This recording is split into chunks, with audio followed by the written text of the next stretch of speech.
The Quantel DPB 7001 is our second generation painting equipment. When designing this system, we try to think of it from the artist's point of view.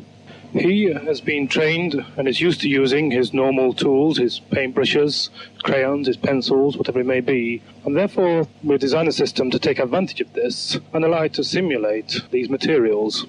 The mathematical algorithms required to do this turned out to be very complicated indeed. The system computer turned out very large and also was very slow in operation. So we had to design some dedicated hardware to do this job. In fact, this turned out to be a very cost-effective way, and you can see that the system consists of only now a small amount of computing power, as shown on the left-hand side. The bottom unit is the DPB 7001 itself. On the top is now a relatively small LSI 11 computer. In the middle there is the storage unit. Of course, when the artist has drawn his pictures, he wants to store them away, and so we provide him with a Winchester disk.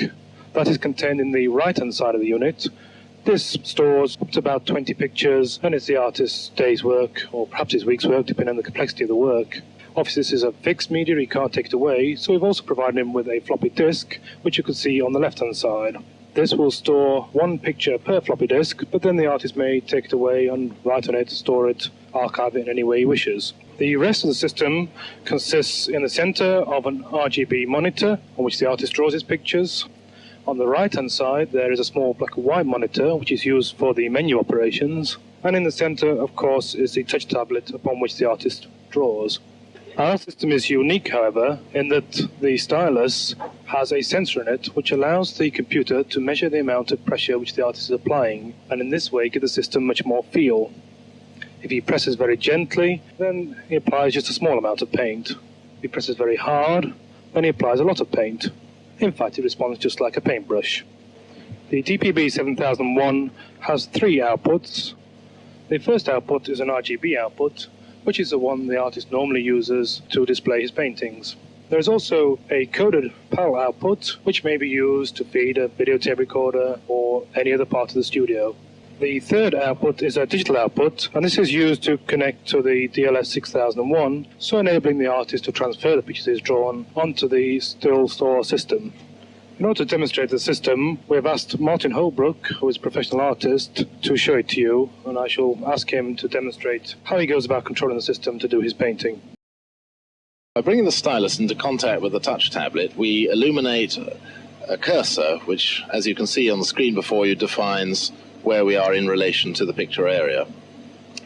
By bringing the stylus towards me, I call up a palette or color mixing area.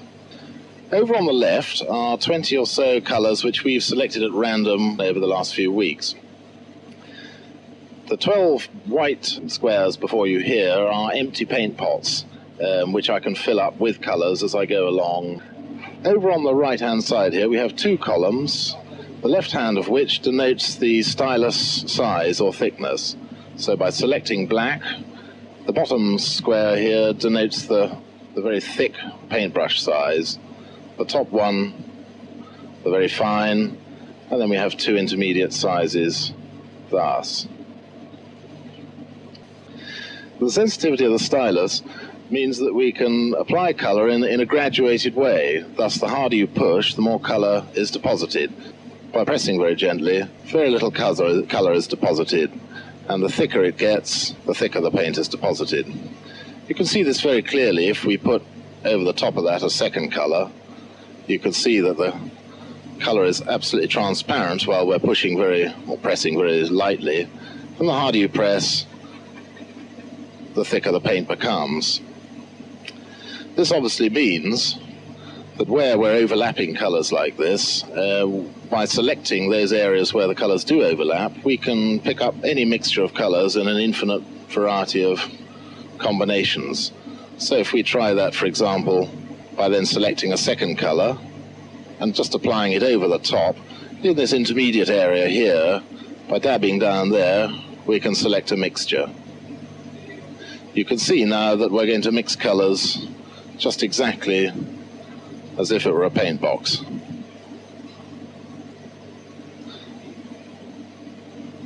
An absolutely infinite variety of colour is now available to us.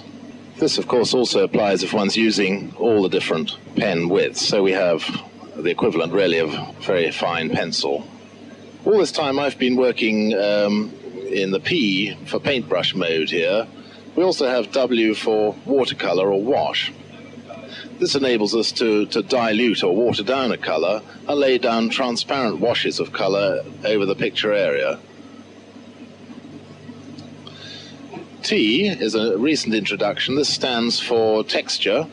This enables the stylus to be used very much in the same way as chalk. The machine really is operating exactly as you would expect to see a pencil or paintbrush operate. There's no stepping, no feeling at all of this being a computer, or exactly as you'd expect to see it on a sheet of paper. Over the last few weeks, I've been doing a series of exercises, just trying out different techniques on the machine, seeing how it'll perform. One of the very earliest things we did was see if it would cope with a fairly textured picture technique, rather like oil painting. And this is one of the very first exercises we did. I think what's very interesting about this device is how, to the user, it behaves in exactly the same way to all the media one's used to. The actual exercise of painting or drawing is really very unsurprising once you've got over the initial shock of the fact that it is electronic and not wet and sticky.